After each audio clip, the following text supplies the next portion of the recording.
कोई भी विधान किसी भी समाज का हो, धर्म का हो, वो किसी भी देश के कानून से बड़ा नहीं हो सकता।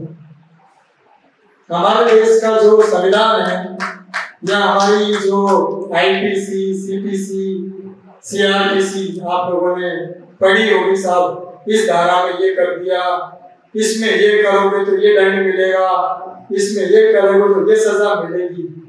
ये बेसिक प्रिंसिपल है जिससे पूरा गवर्नेंस चलता है। तो आप कोई भी विधान बनाओगे इन चारों के विरुद्ध नहीं हो सकता।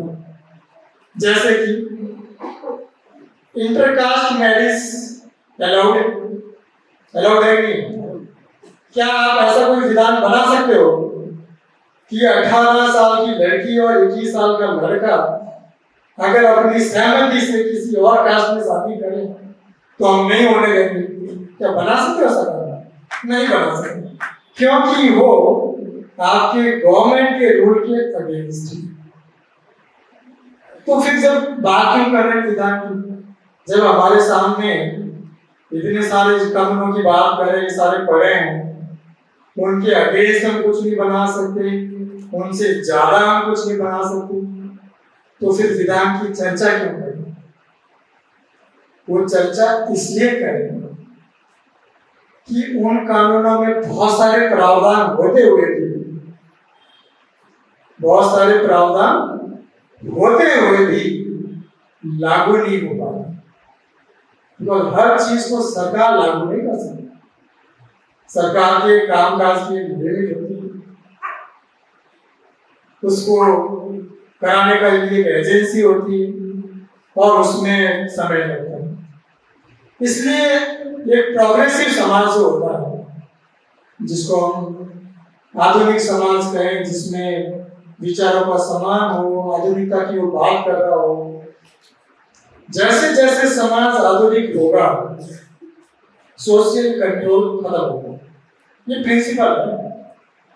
आप ये सोचो कि मैं एक ऐसा कानून बना के सबको कंट्रोल कर लूंगा, तो आप पिछली सदी में जी रहे हैं, वर्तमान सदी में नहीं जी। आपको पता हो आज से 20 साल पहले गांव के जो पंच फैसला करते थे, कोई बता ही रहे कभी मंच पे, वो सबको मान्य होता था नहीं होता? एटलीस्ट 80% तो मानती थी, और आज 8% भी नहीं मानते। कई पंच तो जेल जाके आए और ये डर लग जाए कि साहब यहाँ तो मुकदमे करा सकते हैं, पंचायती छोड़ के भाग सकते हैं। लेकिन पहले ऐसा भी था कि पता नहीं 14 कितने गांव, 33 गांव इकट्ठे होंगे और वो फैसले करते थे, सर्वमान्य होते थे। वो क्यों बंद हो गया? वो इसलिए बंद हो गया कि उनके जो विचार थे, उनकी जो मान्यताएं थी, उसको उन्होंने आधुनिक विचारों के साथ तालमेल नहीं बैठाया। वो उसी बात पे अड़ गए। एक पति है अपनी पत्नी की पिटाई कर रहा शराब पी के, घरेलू हिंसा कर रहा, लेकिन पंच बैठे नहीं भैया, सगाई नहीं छोड़ सकते। क्या करें? सगाई नहीं छोड़ सकते।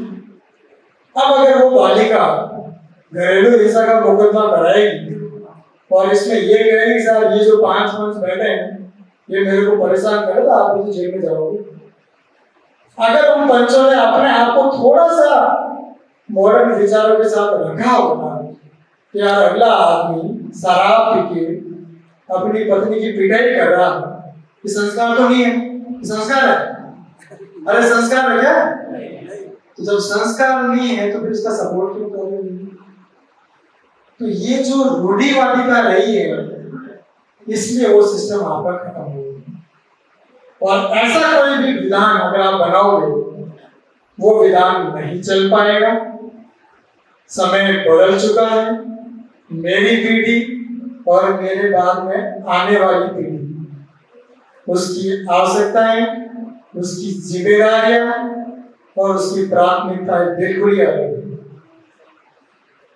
तो फिर करें क्या? तो ये सब कुछ अलग है, फिर आप करोगे क्या? आज यहाँ से सुन के जाके क्या करोगे? फिर भी मेरे मायने में 4-5 चीजें ऐसी हैं जिस पर हमें काम करना चाहिए। अच्छा, ऐसा कोई जरूरी भी नहीं है कि वो विधान लिखा हुआ हो। जरूरी है क्या? आज सब हम यहाँ बैठे हुए हैं, इसके लिए कोई संविधान में लिखा गया था क्या? नहीं, इन्विटेशन आया, आप सब लोग आ गए। हमारे दिमाग में एक अंडरस्टैंडिंग है कि हम उसी एरिया से बिलोंग करते हैं और एक कॉमन एजेंडे पे चर्चा होती है, चलती है। ब्रिटेन जैसे देश का संविधान आज भी लिखा हुआ नहीं। हमारे यहाँ तो उसकी जब वो छोड़ के गए उसके बाद भी हमने संविधान लिखा, उसकी भी कई बार पालना नहीं होती। वहां तो लिखा हुआ भी नहीं, फिर भी पालना होगी। तो कोई भी विधान निर्णय आप करेंगे, जरूरी नहीं वो लिखना पड़ेगा। अगर वो आप अपने ऊपर लागू कर लें तो मेरे ख्याल से वो सभी पे लागू हो जाए। आप अपने से शुरुआत करें, वो सभी पे लागू हो जाए। अब मैं आता हूं उन बिंदुओं पे, कैसे कौन से बिंदु है जो कानूनन वैलिड है, जो हमारी आवश्यकता है और जिसको आई पंथ के जो 11 नियम है। माफी चाहूंगा सर, एक गाड़ी है कोई डिस्टर्ब कर रही है, तुरंत अविलंब उसे हटाइए। KA50/3Z2331 ये जिस किसी भी महानुभाव की है उसे तुरंत वहां से हटाइए। किसी की एम्बुलेंस निकलनी है और ये गाड़ी बाधा बनी हुई है। KA53Z2331 जिस किसी महानुभाव की है, अविलंब इस गाड़ी को आप हटाएं। धन्यवाद। कानाराम जी परिवार को है क्या उनकी गाड़ी निकलोगी? असली परिवार। सो मैं वापस उसी बिंदु पे आता हूँ। ऐसी कौन सी चीजें हैं जो कानून सम्मत हैं, जो हमारी आवश्यकताएं हैं और हमारे जो बेल के 11 नियम हैं उनके भी संगत है। बिकॉज हम ये तो मान ही रहे हैं कि जिस आयु पंथ को फॉलो कर रहे हैं वो हमारा सबसे बढ़िया और लिबरल फॉर्म है। इसमें किसी भी दूसरे की बुराई नहीं। हाँ, ये बात सही है कि वो भी आज से 500 साल पहले लिखा गया था, उस समय की परिस्थितियों में लिखा गया था। उसकी भी लिबरल व्याख्या जब जब हमें जरूरत पड़ी हमने की है। बैंक पर ब्याज नहीं लेना पड़ा सबने था, लेकिन जैसे ही गिरवी का धंधा शुरू किया हमने लिबरल व्याख्या करने के साथ इसका मतलब ये नहीं ये। तो मैं चाहूंगा उसी बेल के जो 11 नियम है उसमें कुछ नियम जो हमारे कानून के संगत हैं लेकिन उसमें काम करने की जरूरत है, उन नियमों के अनुसार उस पर मैं आप सबका ध्यान आकर्षित चाहूंगा। एक नियम है मधुमास छुड़ाना है। क्या कानून भी ऐसा कहता है कि आप पब्लिक में बैठ के शराब पिए, नशा करें? दुनिया में ऐसा कोई कानून है जो ये लिखता है कि मैं आपको आदेश देता हूं आप नशा करें? नशा निषेध की बात करता है, नशा निषेध की बात करता है। और मैंने तो आज तक ऐसा कोई सामाजिक प्रोग्राम अटेंड नहीं किया जहां मुख्य प्रोग्राम में नशा किया जा रहा है।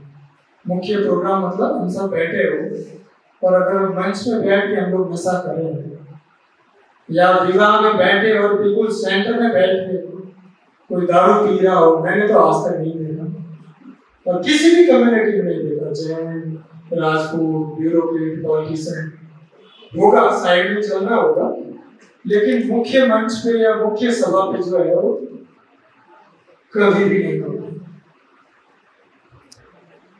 ऐसा भी कभी नहीं होगा कि कोई व्यक्ति इसलिए बड़ा है कि वो शराबी है क्या?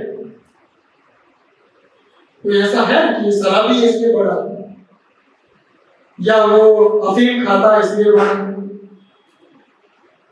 लेकिन आज भी हमारे सामाजिक फंक्शनों में, सामाजिक कार्यक्रमों में अफीम का सेवन मुख्य प्रोग्राम के बीच में प्रमुख लोगों की मौजूदगी में किया जाता है। मैं फिर वर्ड यूज कर रहा हूं, मुख्य प्रोग्राम के बीच में प्रमुख लोगों की मौजूदगी में किया। जो पढ़ने को पढ़ने वेरी करेक्ट अभी मेरे को बता रहे थे कि साहब देवरिया में नहीं होता, हमने पूर्णतः बंद कर दिया है, जतान में भी शायद नहीं होता होगा, आठपड़ा में भी नहीं होता होगा, बट लार्जली गांव में और साउथ में प्रतिबंध नहीं है कई जगह, जितना मुझे बताया गया है। हम क्या संदेश देना चाहते हैं कि उस प्रोग्राम में बिल्कुल बीच में बैठ के अफीम देखकर अफीम की मरवार करना। मैं मेरे 10 साल के बच्चे को क्या सिखाना चाहता हूँ कि बेटा देखा वो साफे वाले, वो तुम्हारे दादाजी, अच्छा दादाजी तो ऐसे ले रहे थे, मतलब बड़े लोग तो वही जो ऐसे ले रहे, क्योंकि वो भी ऐसे ही शुरुआत करेंगे। और फायदा क्या है उसका?